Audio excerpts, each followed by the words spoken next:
दोस्तों, पाकिस्तान वो देश है जो जब पजामा सिलवाता है तो उनकी सलवार फट जाती है, जब सलवार सिलाता है तो पजामा फट जाता है, और जब दोनों सिला लेता है तो जिसे छिपाने के लिए वो सिलाया है वो फट जाती है।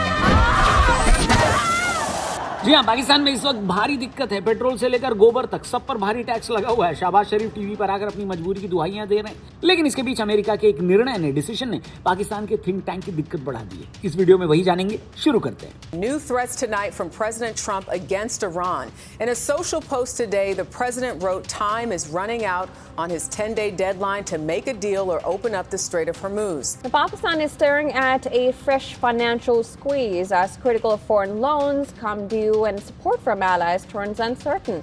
The country is now battling pressure on multiple fronts. दोस्तों, पाकिस्तान के लिए इस वक्त सबसे बड़ी दिक्कत है यूएई का पैसा वापस करना, जहां उनको 3.5 बिलियन डॉलर्स वापस देने हैं। पाकिस्तान ने इसे चुकाने का वादा किया है। इस भुगतान में एक ऐसा कर्ज भी शामिल है जो पिछले 30 सालों से पेंडिंग था। इस भुगतान में 1 बिलियन जो कि 2023 में लिया गया था, 2 बिलियन डॉलर्स जो 2018 में लिए गए थे, और 450 मिलियन डॉलर्स का वो कर्ज भी शामिल है जो 1996-97 से बकाया था। अब पाकिस्तान ने ये डिसीजन क्यों लिया कर्जा वापस करने की, उसके कारण पे भी आ जाते हैं, बात कर लेते हैं। सबसे पहले तो उसको वो बेल आउट पैकेज चाहिए जो उसे यूएई से लेने हैं। पुराना कर्ज वापस करके नया कर्ज लेने की उसकी पुरानी आदत का ये नया नमूना है। दूसरा सबसे बड़ा मैटर ये है कि पाकिस्तान बिल्कुल नहीं चाहता कि ईरान और अमेरिका के वॉर के बीच मिडिल ईस्ट में पाकिस्तान को बुलाया जाए। एक मर्सनरी यानी भाड़े की सेना वाले पाकिस्तान के उस डील की याद सऊदी वालों को जल्दी आ सकती है जो उन लोगों ने किया था। पाकिस्तान ये चाहता है कि वो इस पचड़े में खुद को फंसा हुआ दिखाकर सऊदी से बचा रहे। और एक और कारण है कि अफगानिस्तान से उसकी वॉर के बीच पाकिस्तान दुनिया के सामने खुद को वॉर का विक्टिम भी दिखाना चाहता है। कई सारे एक्सपर्ट्स का कहना है कि पाकिस्तान अपने ऊपर एक फॉल्स फ्लैग करा सकता है। ये कोई बड़ी बात नहीं है। आने वाले टाइम में पाकिस्तान ये करवा के उसका ब्लेम इंडिया पर डाल सकता है ताकि अपनी आवाम को इस पंगे से डाइवर्ट किया जाए। वैसे पाकिस्तान में अननोन गनमैन ऑलरेडी गड़बड़ फैला रहा है। हर दूसरे दिन किसी न किसी इंडिया के दुश्मन के मरने की खबर आ जाती है। कभी लश्कर का तो कभी जैश का आदमी ठोका जाता है, कभी मसूद अजहर का कोई रिश्तेदार मारा जाता है, या कभी इनका फॉर्मर आर्मी चीफ बाथरूम में फिसल कर मर जाता है। बताओ वैसे कई लोगों का कहना है कि इन सब में धुरंधर का भी हाथ हो सकता है। कह नहीं सकते, इसीलिए ऐसे धुरंधर की स्टोरीज हमने सुनी लकी बिश से, जो खुद एक स्पाई, एक एजेंट रह चुके हैं। हमारे साथ उनका लेटेस्ट पॉडकास्ट हुआ है, लिंक डिस्क्रिप्शन में दिया है। फुल ऑन बवाल बातचीत हुई है, जाकर इस पॉडकास्ट को जरूर देखना। टीआरपी चैनल यानी द रौनक पॉडकास्ट चैनल का लिंक डिस्क्रिप्शन और पिन कमेंट में दिया है। फिलहाल इस वीडियो में आगे बढ़ते हैं। दोस्तों, ईरान और अमेरिका के बीच की हालिया मिलिट्री बवाल और उसके बाद की कंडीशन ने पाकिस्तान की जनता की फाइनेंशियल कमर तोड़ दी है। पाकिस्तान की सरकार ने अपने खाली खजाने को भरने और आईएमएफ की शर्तों को पूरा करने के लिए जनता की जेब पर सीधा हमला किया है। बिजली और गैस सब्सिडी खत्म करते हुए बिजली और गैस के दामों में रिकॉर्ड तोड़ बढ़ोतरी हुई है। वहां पर कई इलाकों में गैस के बिलों में 100 से 200% तक का इजाफा देखा गया है, जिससे वहां के आम आदमी के लिए खाना बनाना भी महंगा हो गया है। बाकी ग्लोबल मार्केट में तेल की कीमतों में अनस्टेबिलिटी और देश के अंदर रेवेन्यू बढ़ाने के लिए वहां की सरकार ने पेट्रोल और डीजल की कीमतों में भी लगातार इजाफा किया है। इसका सीधा असर ट्रांसपोर्ट और लॉजिस्टिक कॉस्ट पर पड़ रहा है, जिससे रोजमर्रा की हर चीज महंगी हो गई है। पाकिस्तान में इस समय तेल 450 रुपए प्रति लीटर मिल रहा है। बाकी पाकिस्तान में महंगाई की दर 30 से 40% के बीच झूल रही है। आटा, चीनी, दूध और सब्जियों जैसी बुनियादी चीजों के दाम आम आदमी की पहुंच से बाहर हो गए हैं। ईरान के साथ ट्रेड बॉर्डर्स अफेक्टेड होने से सप्लाई चेन पर भी असर पड़ा है, जिससे कीमतों में और उछाल आया है। आईएमएफ से नया बेल आउट पैकेज हासिल करने के लिए सरकार ने कई नए टैक्स भी लगाए हैं। पाकिस्तान ने जीएसटी को बढ़ाकर जनता की खरीदारी को भी महंगा किया है। कम्युनिकेशन सर्विसेज पर भी एक्स्ट्रा कॉस्ट लगाकर रेवेन्यू जुटाया जा रहा है। पाकिस्तान सरकार ने अपने डिफेंस बजट को प्रायोरिटी दी है, लेकिन डेवलपमेंट प्रोजेक्ट्स का पैसा डिफेंस और मिलिट्री तैयारियों की ओर पाकिस्तान ने मोड़ दिया है, जिसका सीधा नुकसान वहां की आम जनता को सर्विसेज की कमी के रूप में भुगतना पड़ रहा है। पाकिस्तान के लिए सिर्फ पैसा ही दिक्कत नहीं दे रहा है, बल्कि उनकी इमेज की लड़ाई में भी वो हार रहे हैं। ईरान ने पाकिस्तान को मीडिएटर के रूप में एक्सेप्ट न करने की बात तो कही, आपको पता ही है। उसने यानी ईरान ने साफ मना करते हुए बोला है कि पाकिस्तान की हेल्प हमें नहीं चाहिए। ये किसी भी इज्जतदार मुल्क के लिए करारा तमाचा है दोस्तों। खैर, इज्जतदार मुल्क की बात हो रही है, पाकिस्तान उस कैटेगरी में कहां आता है कि नहीं?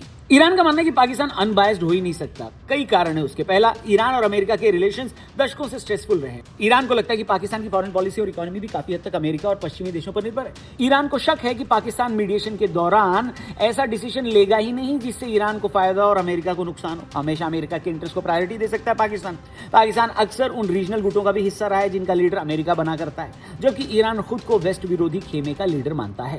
एक और कारण है ईरान और सऊदी अरब के बीच रीजनल वर्चस्व को लेकर पुरानी कंपटीशन है दोस्तों। पाकिस्तान की इकोनॉमी में सऊदी अरब का भारी इन्वेस्टमेंट और फाइनेंशियल सहायता मिल चुकी है पाकिस्तान को।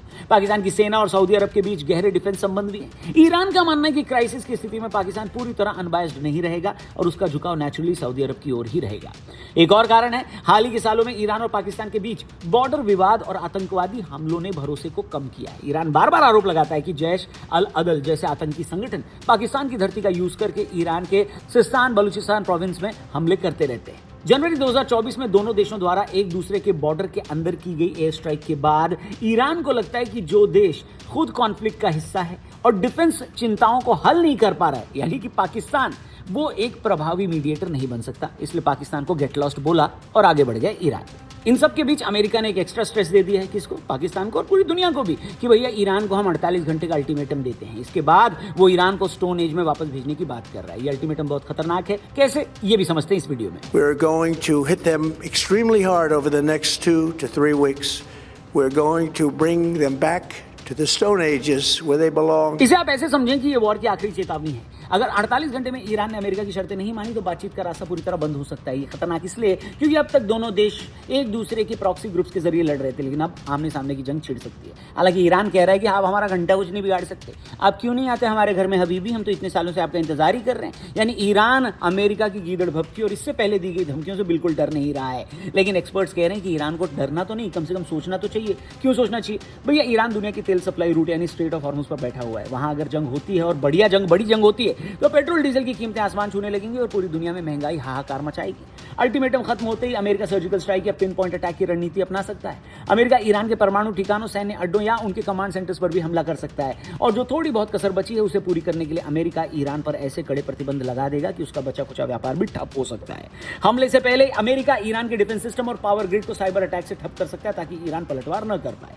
अब कह रहे हैं एक्सपर्ट्स की गेंद ईरान के पाले में है। ईरान अगर पीछे नहीं हटता तो मिडिल ईस्ट में एक ऐसा युद्ध हो सकता है शुरू जिसमें इजराइल और अरब देश भी कूद पड़ेंगे और ये स्थिति तीसरे वर्ल्ड वॉर जैसी बन सकती है, क्योंकि रशिया और चाइना जैसे देश भी शांत नहीं बैठेंगे। एक तरीके से वो ईरान को पीछे से मदद कर ही रहे हैं। अब कायदे से 48 घंटे बहुत ही नाजुक है। अब 48 घंटे वैसे खत्म होने में कुछ ही घंटे बाकी हैं। अमेरिका अपनी साख बचाने के लिए हमला कर भी सकता है और ईरान अपने एग्जिस्टेंस के लिए लड़ाई लड़ता रहेगा। पर ईरान का यह कहना है कि अमेरिका ऐसा कुछ नहीं करेगा, करना होता तो अब तक कर देता।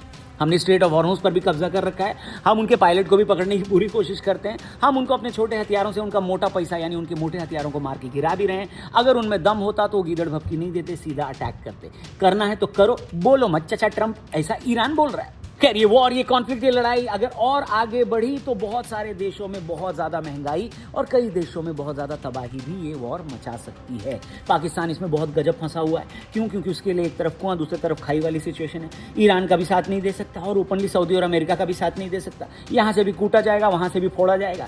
इसलिए पाकिस्तान में बहुत ज्यादा हालत खराब है। और एक हालत खराब पाकिस्तान के अंदर अननोन गनमैन ने भी यानी धुरंधर ने भी मचा रखी है। मैं फिल्म की बात नहीं कर रहा हूँ, मैं रियल धुरंधर की बात कर रहा हूँ, रियल अननोन गनमैन की बात कर रहा हूँ, जो हर दिन किसी न किसी को टपका रहा है। किसी न किसी के खत्म हो जाने की खबर आ रही है वहां से, और ये खबर तब तक आती रहेगी दोस्तों जब तक कि भारत को नुकसान पहुंचाने वाला एक भी आदमी वहां जिंदा है।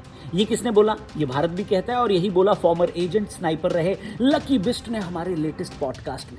ये पॉडकास्ट अगर आपने नहीं देखा है तो जाकर देखिए, बहुत सारी नई इनसाइट्स मिली हैं, अननोन गनमैन से जुड़ी हुई, पाकिस्तान में रह रहे भारत के दुश्मनों से जुड़ी हुई और ईरान अमेरिका वॉर से भी जुड़ी हुई। इनफैक्ट इसका ट्रेलर में दिखा देता हूं, पॉडकास्ट देखने का आपका खुद ही मन कर जाएगा। लिंक डिस्क्रिप्शन में पिन कमेंट में दिया है। हमारे TRP चैनल पर यह पॉडकास्ट ऑलरेडी लाइव हो चुका है, इसे आप स्पॉटिफाई पे भी सुन सकते हैं। याद रखिएगा, द रौनक पॉडकास्ट। निकलते हैं, ये देखो ट्रेलर।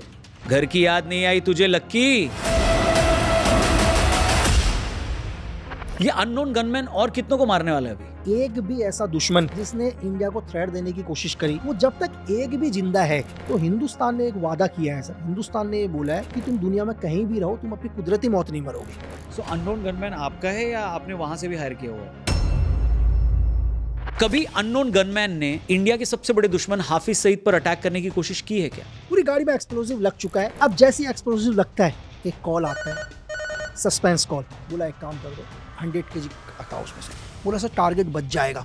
बोला नहीं, आज इसको वो मौत दिखाओ कि ये जीवन में कभी भी हिंदुस्तान के अगेंस्ट बोलने की हिम्मत ना करे। अच्छा, मेजर इकबाल को धुरंधर मूवी में घंटे का मेजर इकबाल भी बोला गया है। ये बंदा असली में भी वैसा ही था क्या जैसा दिखाया? आपने कभी आदमी की खाल को निकलते हुए देखा ऐसे करके, छीलते हुए? मेरे पास एक वीडियो थी, उस वीडियो के अंदर पता है क्या कर रहे हैं, चापर से आदमी की खाल को ऐसे निकाल रहे हैं जैसे हम लोग लौकी वौकी नहीं छीलते हैं, कद्दू अद्दू, जिंदा आदमी का। आपने एक बार बोला कि दुनिया में कोई भी वॉर कहीं भी हो, ये 4 औरतें हैं जो इस वॉर के लिए जिम्मेदार हैं। कौन है वो 4 औरतें? मैं अभी भी कह रहा हूँ ट्रम्प कोई एजेंट नहीं है सर। जैसे हम पुतिन सर के उसमें और ट्रम्प के उसमें आए तो धरती आसमान का फर्क है। आपने ट्रम्प को ट्रम्प बोला, पुतिन को पुतिन सर बोला, ये क्या है? नहीं सर देखो, आपकी सबसे वर्ल्ड मीडिया को कौन मैनेज करता है? दुनिया की सारी मीडिया को एक जगह बुलाया गया था और पूरी दुनिया की मीडिया को बुलाया था कि क्या लिखना है। किसने बुलाया? Capsule is the code word of suicide bomber. अब कैप्सूल बोल। कैप्सूल चाहिए। और ये कहाँ का कोड वर्ड है? ये अपने अफगान का कोड वर्ड है कि कैप्सूल तुम्हें कौन सा चाहिए। अब सबसे बड़ी चीज कि सुसाइड बॉम्बर भी पहली बार पता चला कि सुसाइड बॉम्बर की भी अलग अलग कीमत। जो 4 महीने से मरने की ट्रेनिंग ले रहा है उसकी कीमत सस्ती, जो 3 साल से मरने के लिए बैठा हुआ उसकी कीमत ज्यादा। अच्छा, ये रेट कार्ड है उनका? रेट कार्ड है। बोला जा रहा है कि इसी महीने में इंडिया कुछ बहुत बड़ा करने वाला है। क्या है वो?